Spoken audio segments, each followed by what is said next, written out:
This is NDTV.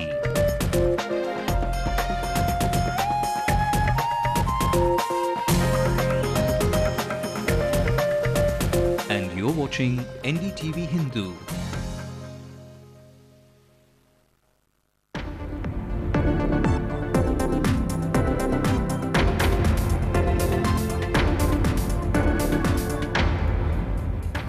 Mahabalipuram goes into a curfew-like situation after clashes between the PMK and the VCK is reported.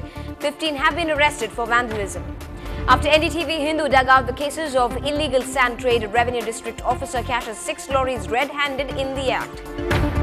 After the stinking truth of a subhuman hostel in Mylapore was revealed, the Minister of the Backward Classes has still not reacted with a report.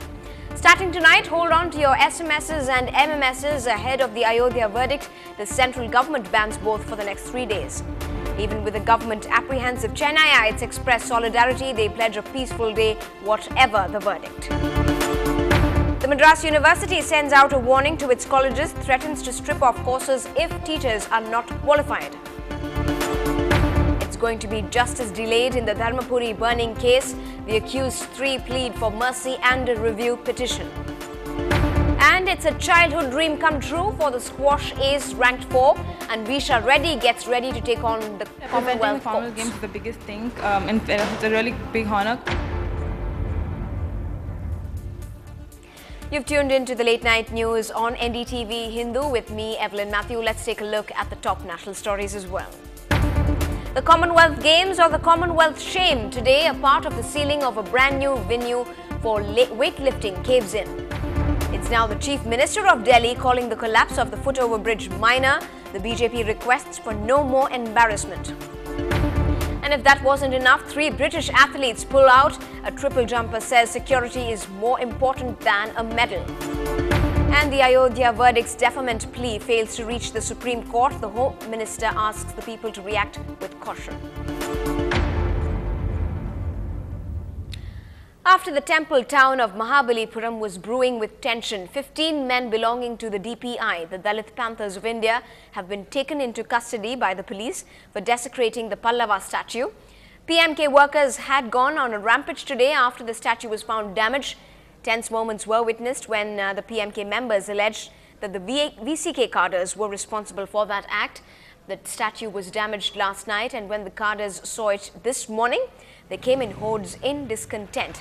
But it was only later on in the day that a PMK legislator spoke to the police officials, urging them to bring the vandals to book, which is obviously now taking place. But even after these arrests, the PMK continues to cry foul. The party has in fact called for a bandh in the Mahabalipuram town tomorrow. They've asked shopkeepers to shut shop, threatening dire consequences.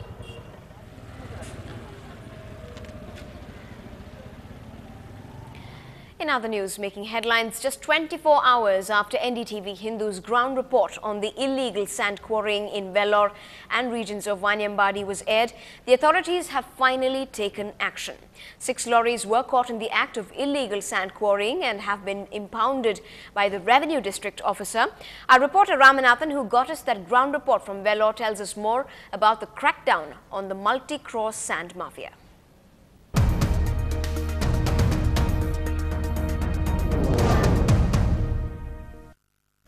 A day after NDTV Hindu aired the ground report on the sand mafia operating in the Vellore and Vanyambadi region, the illegal operators in the area were faced with a rude shock today, with at least 6 of their lorries being seized by the revenue district officer. These lorries were carrying sand which were illegally mined out of areas which NDTV Hindu had visited in the past few days. These were the sites near Ranipet and Valajapet areas.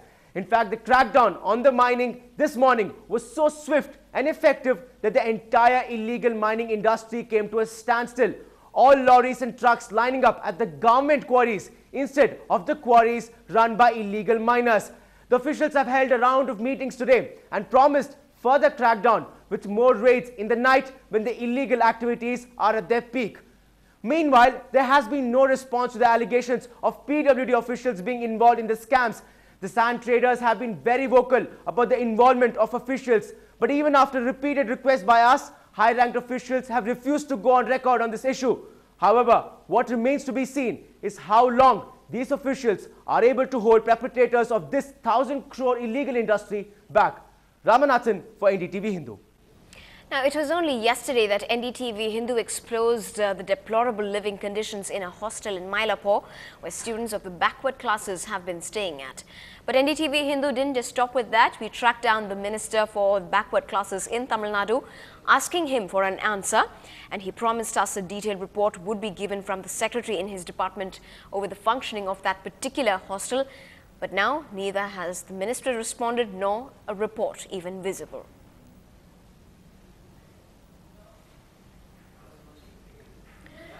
Now, in the wake of the Ayodhya verdict, which is slated for the 24th of September, that's Friday, the government is taking some precautionary measures.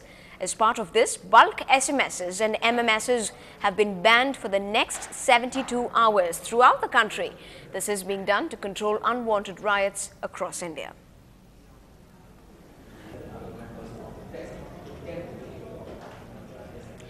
Well, with the date of pronouncement of the Allahabad High Court judgment in the Ayodhya dispute drawing near, religious leaders and scholars from the Hindu, Muslim and Christian communities have appealed for peace and communal harmony. Sharing a common dais, various religious leaders of South India said that Chennai had always been a role model for communal harmony and that it was the duty of every citizen to preserve its tradition at this hour. Scholars added that no religion talks about hatred or immorality, but in common preaches tolerance, humbleness and respect for fellow human beings. I feel maybe this verdict is not going to have much impact in South India, maybe in the North. I feel after all, in the name of religion, we should only love people and not in any way disturb people. So my message is, God is really the father of everybody. And he expects us to love each other and not fight against each other. So religion should help us to promote harmony rather than disharmony. That's my message. எல்லாரும் எல்லா நேரத்திலையும் எல்லா மதத்தவர்களும் சமயத்தவர்களும் அமைதி காத்து இருக்கணும் அவ்வளவுதான். We are always there as one body. There is no difference in Tamil Nadu. Let us keep up the dharma. Dharma is that love each other. That dharma, if it is maintained, we can, all over the world we can live in peace. That is the blessings God has given. God is only one. Well, that's surely the spirit of Chennai. Now, October the 8th, a date that was supposed to spell justice to 3 families in Tamil Nadu. But now it all looks far from it. All because of something called clemency. After the Supreme Court upheld the death penalty of the 3 accused in the Dharmapuri students' burning case, a court in Salem sent orders to the Vellore prison. But now the hanging of these AIADMK party men may not take place on that date.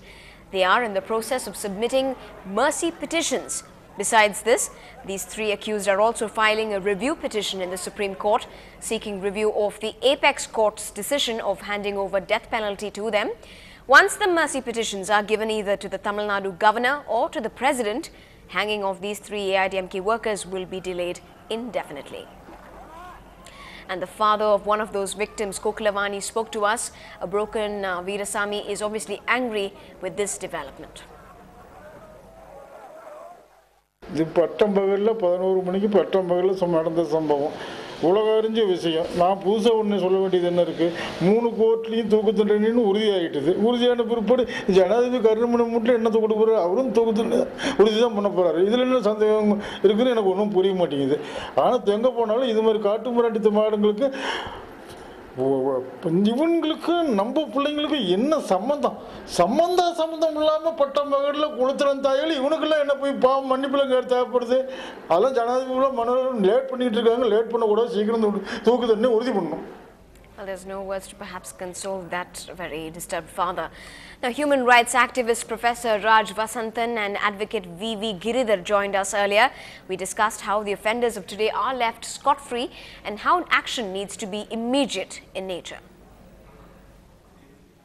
What the father of this Gokilavani, one of the victim, has rightly told, the accused will have never the human rights. The accused doesn't have the rights. And accused should be hanged. There's no other opinion. whatever the date is prescribed at 8th of October, if there is any delay, it's only through process of law. In the process of law, the mercy petition is one of the stage. When the president, the president of India, if disposes this case, then definitely they'll be hanged on 8th of October. Certainly, because there are certain cases which requires capital punishment, and it all depends on the gravity of the offence committed by the offender. Therefore, certainly it will be a closing chapter, because any punishment that should be deterrent in nature. Therefore, certainly capital punishment is really required. And well, still ahead on the late night news, a scientist with a helping hand wants a security blanket for himself first for his latest creation. That's coming up in just a bit.